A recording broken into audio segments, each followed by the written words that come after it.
Before we begin, tell me right now in the comments area down below. Have you ever had the distinct feeling that a crow was watching you? Watching you specifically, not just the random yard or the quiet street.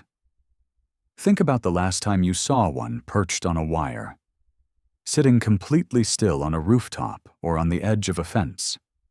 It sits completely still, with its intelligent eyes tracking your every move. Notice that deep silence right before it calls out into the open. Have you ever wondered what that specific vocalization actually means for you? By the end of this breakdown, your perspective will be changed forever. There is a subtle moment that happens in backyards every single morning. You step outside your house, perhaps heading directly toward your parked car, or maybe you are just grabbing a quick package from the porch. A local crow suddenly lands on a branch nearby and watches you. It copy purposefully makes a very specific structured sequence of acoustic calls. 2 short calls, a distinct pause, and then 1 longer call. You hear it as simple background noise, the soundtrack of being outside.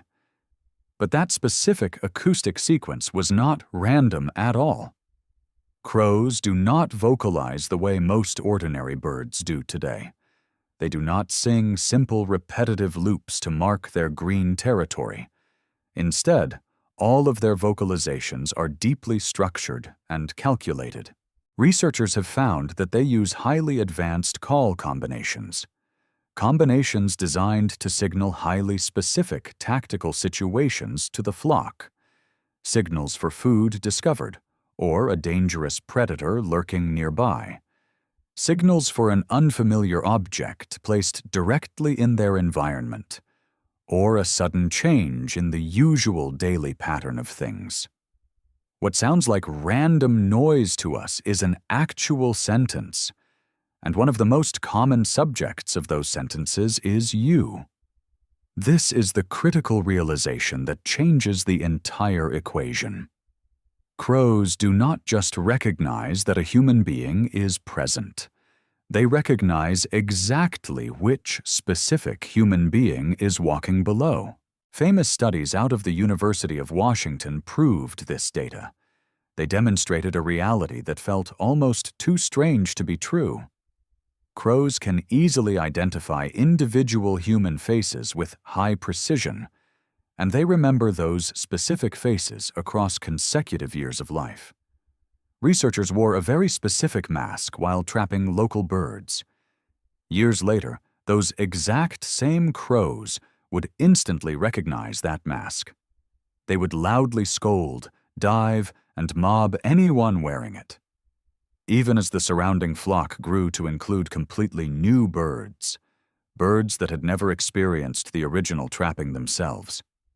The critical threat information had spread across the entire group.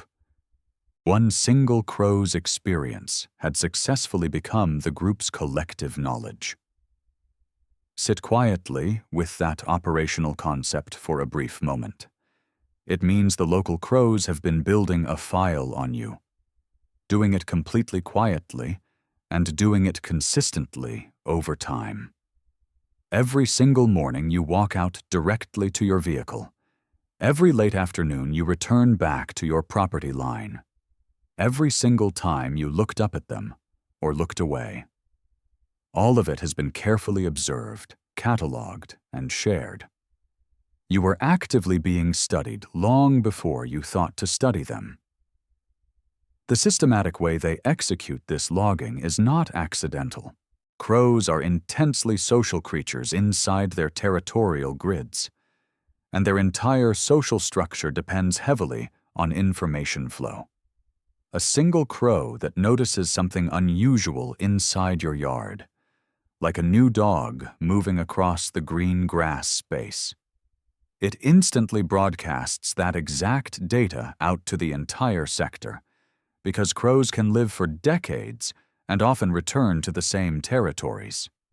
The local flock becomes something close to a long-term intelligence network, with a shared, constantly updated memory about every human nearby.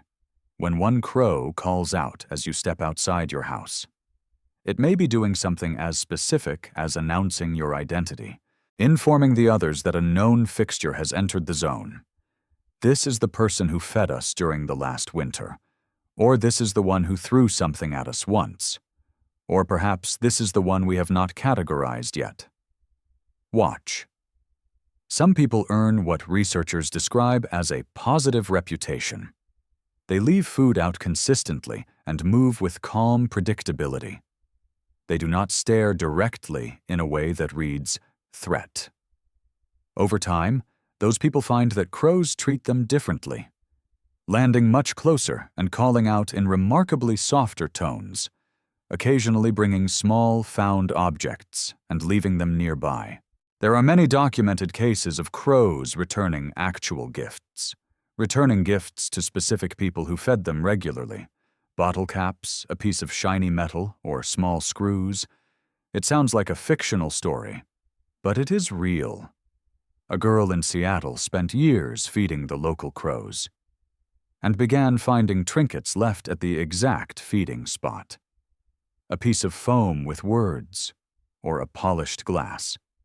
Her mother kept a complete collection of these items. The spectacular element was the clear intention behind it, the fact that something had decided she was worth noticing. That is a real, functioning cross-species relationship built well, built entirely on continuous observation and mutual reciprocity. And it started with a simple, repeated act of showing up. Then there is the opposite side of that equation. A person who walked too close to a hidden nest. That person may find themselves scolded every single day. The local crows will absolutely not have forgotten you. Birds that were not even present will treat you with wariness. You did not know you had a bad reputation.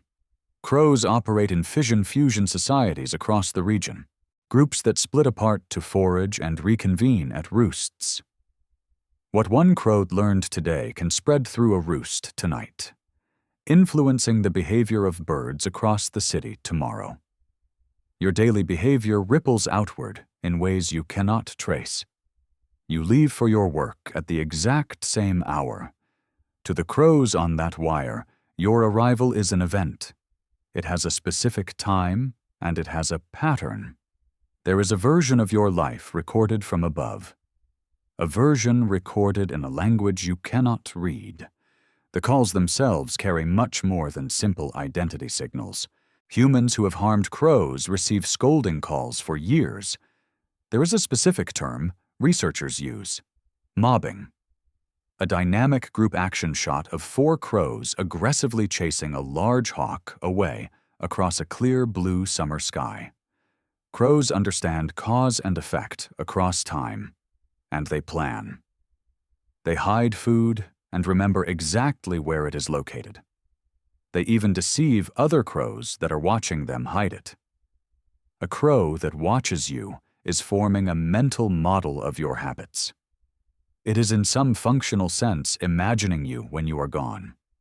Crows live with a permanent baseline of surveillance and project it outward.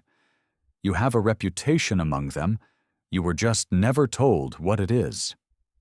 Subscribe to Backyard Bird Intel, drop your stories in the comments, and share this chronicle.